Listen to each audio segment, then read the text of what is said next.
अनि म त्यसलाई चुवर भन्थेँ क्या यो शान्ति रत्नलाई अनि यसरी कहिले पनि क्या चुवर भन्थेँ क्या म अनि भन्थ्यो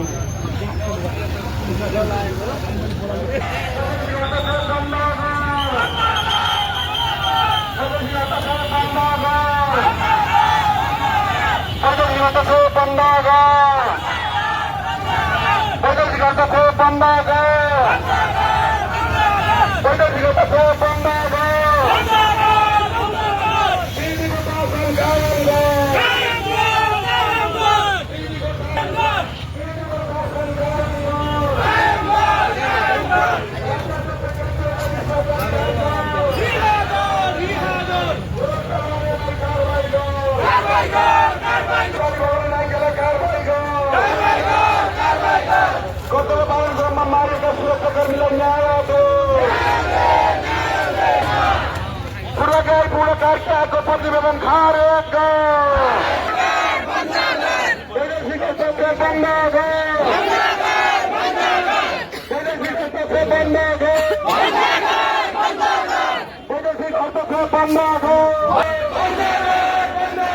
राजनीति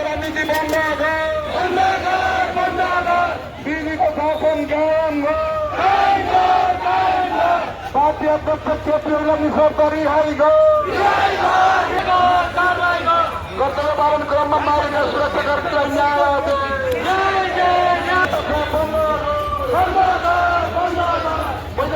बिजुलीको शासन कायम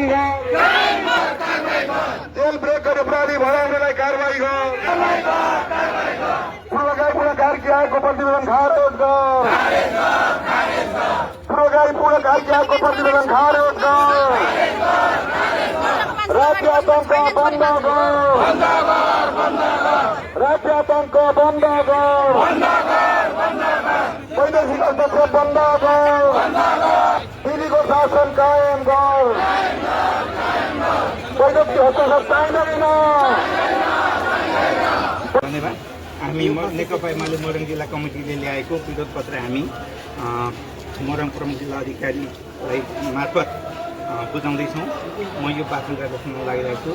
विरोध पत्र श्री सम्माननीय प्रधानमन्त्रीज्यू मन्त्री परिषदको कार्यालय सिंहदरबार काठमाडौँ मार्फत श्री प्रमुख जिल्ला अधिकारी जिल्ला प्रशासन कार्यालय मोरङ मिति 2082 चैत 14 गते बिहान नेकपा एमालेका पूर्व अध्यक्ष पूर्व प्रधानमन्त्री केपी शर्मा ओलीलाई कथित कार्की आएको प्रतिवेदन कार्यान्वयनको नाममा पक्राउ गरी प्रतिशोधपूर्ण कार्य गरेको प्रति नेकपा एमाले जिल्ला कमिटी मोरङको गम्भीर ध्यान आकर्षण भएको छ।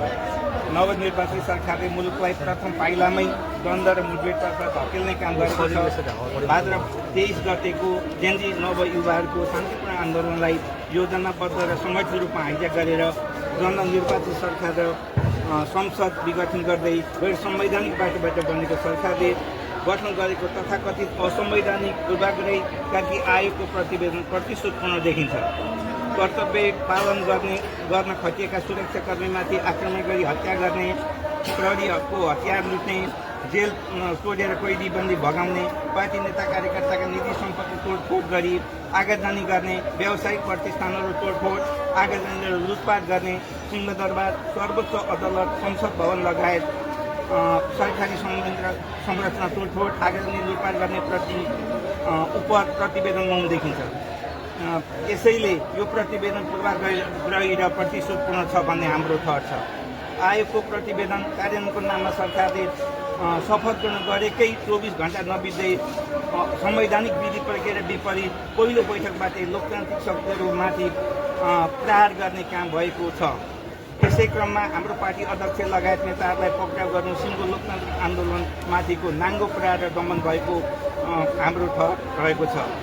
यस प्रकारको दमनको घोर निन्दा र भर्त्सना गर्दै हाम्रो पार्टी अध्यक्ष लगायत गिरफ्तार गरेका नेतालाई तत्काल रिहाई गर्न माग गर्दछौँ। साथै यस प्रकारको प्रतिशोधपूर्ण कार्य बन्द गर्न नेकपा एमाले मोरङ जिल्ला कमिटी जोरदार माग गर्दछ। कार्यवाहक अध्यक्ष सागर थापा, नेकपा एमाले मोरङ जिल्ला कमिटी।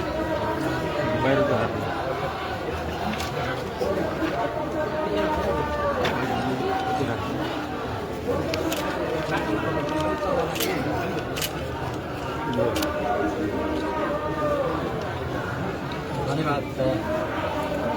पछिल्लो सरकारले गरेको कदमको विषय लिएर यहाँले जुन चासो चिन्ता राखेर जुन ज्ञापन दिनुभएको छ त्यो विषयलाई मैले सामान्य विधान संसद पठाउने प्रक्रिया धन्यवाद।